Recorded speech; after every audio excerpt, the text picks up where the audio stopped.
الحمد لله الحمد لله الحمد لله نحمده ونستعينه ونستغفره ونعوذ بالله من شرور أنفسنا ومن سيئات أعمالنا من يهد الله فلا مضل له ومن يضلل فلا هادي له نشهد أن لا إله إلا الله وحده لا شريك له ونشهد أن سيدنا محمدا عبده ورسوله اللهم صل وسلم على سيدنا محمد وعلى آله وأصحابه أجمعين أما بعد فيا عباد الله اتقوا الله وأطيعوه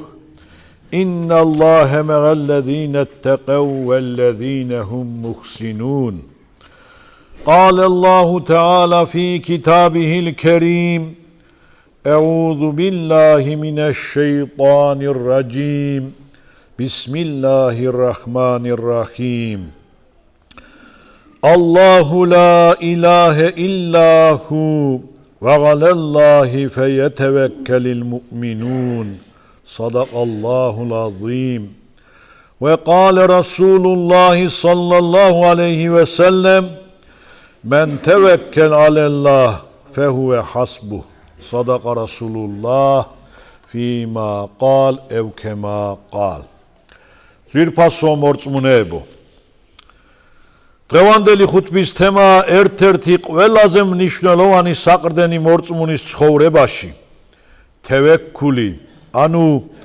ალლაჰზე მინდობა. ყოველგვარი ქებადიდება მხოლოდ და მხოლოდ უზენაესი ალლაჰის ხვედრია.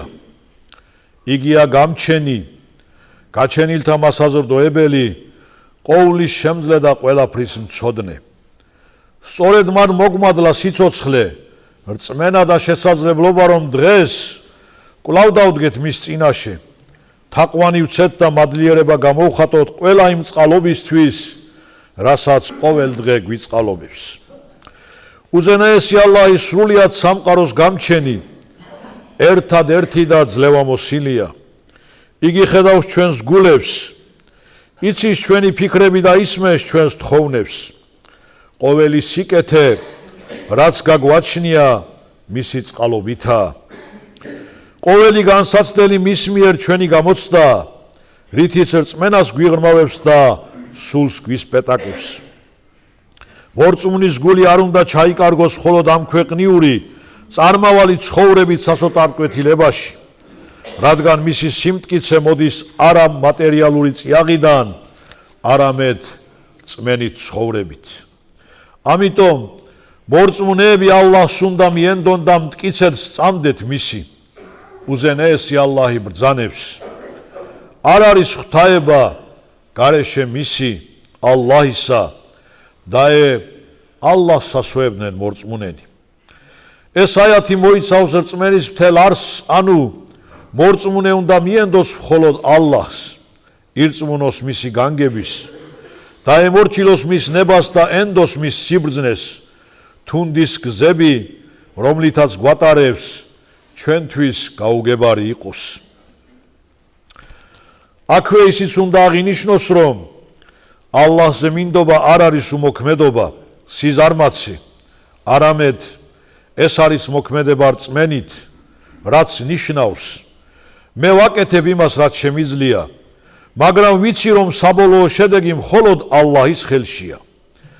დაინახა რა შუამავალმა ბედუინი, რომელმაც აქლემი მიუშვა და სალოცავად მეჩეთში შესვლა დააპირა, ჰკითხა, აქლემი რატომ არ დააბიო? ალლაჰს მივანდეო, უპასუხა ბედუინმა. შუამავალმა იგი ასე დაარიგა, ჯერ აქლემი დააბიდა, მხოლოდ მას შემდეგ მიანდე ალლაჰს. როცა ადამიანი ასეთნაირად მიენდობა საკუთარ გამჩენს, მისი გული გასუფთავდება შიშისგან, მას აღარ ეშინია მომავლის, რადგან იცის მომავალი ალლაჰის ნებით არის დაწერილი და მისი ნების გარეშე ვერავინ და ვერაფერი რაიმე ზიანს ვერ მიაყენებს. ძვირფასო მორწმუნეებო, ცხოვრებაში მრავალჯერ გამოვიცდებით, ბევრჯერ ხვდებით განსაცდელს, ზოგჯერ მატერიალურს, ზოგჯერ წმენასთან მიმართებაში. დროდადრო ალლაჰი გვიგზავნის სირთულეებს, რომ გვასწავლოს მოთმინება. ზოგჯერ გვართმევს რაღაცას, რომ გვაჩვენოს რა არის ნამდვილი ღირებულება. ამ დროს ზოგი ადამიანი ნერვიულობს, განიცდის, ეძებს ადამიანურ საყრდნელს, ნაცნობს, ქონებას, გავლენას, მაგრამ მორწმუნე მიცის, რომ ნამდვილი დასაყრდენი გამჩენი ალლაჰია. სამყაროთათვის წარმოგზავნილი ალლაჰის შუამავალი სალლალაჰუ ალეიჰი ვესალამ ასე ბრძანებს. ვინც მიენდობა ალლაჰს, იგი მისთვის საკმარისია. ვისაც სურს რაიმეში სიკეთის დანახვა, მხოლოდ ალლაჰს უნდა მიენდოს. როცა ადამიანი მიენდობა ალლაჰს, აღარ განიცდის იმას, რაც არ გამოუვიდა. ის ამბობს, ესეც ალლაჰის ნებაა. ალბათ ამაშია სიკეთე, რომელსაც მე ჯერ ვერ ვხედავ.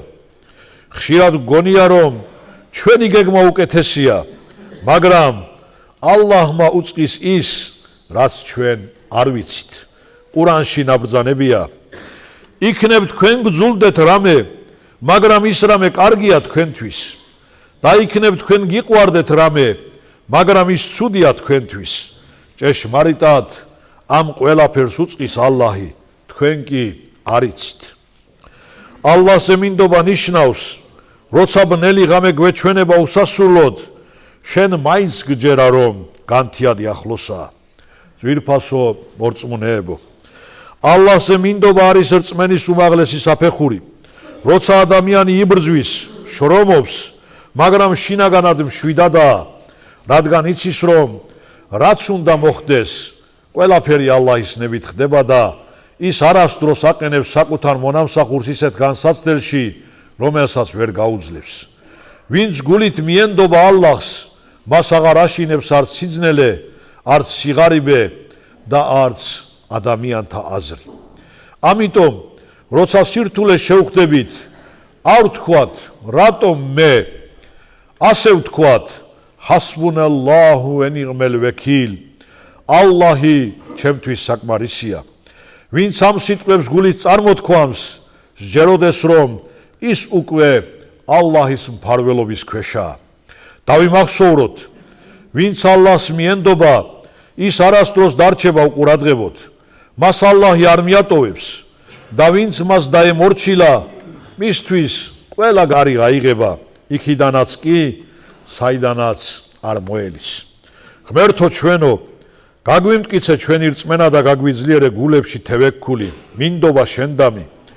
ნუ მოგვაკლებ მოთმინებას განსაცდელის ჟამს, დაგვიფარე ჩვენი ოჯახები, ჩვენი ერი და მთელი უმმეთი.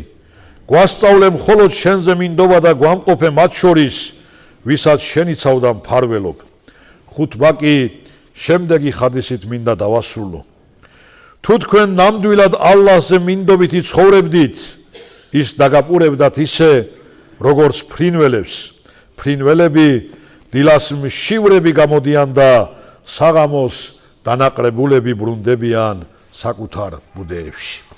ელა ინნ ახსანალ კალამი ვა აბლაღან ნიზამ კალამულლაჰილ მალიკილ აზიზილ ალლამ كما قال الله تبارك وتعالى في الكلام وإذا قرئ القرآن فاستمعوا له وأنصتوا لعلكم ترحمون.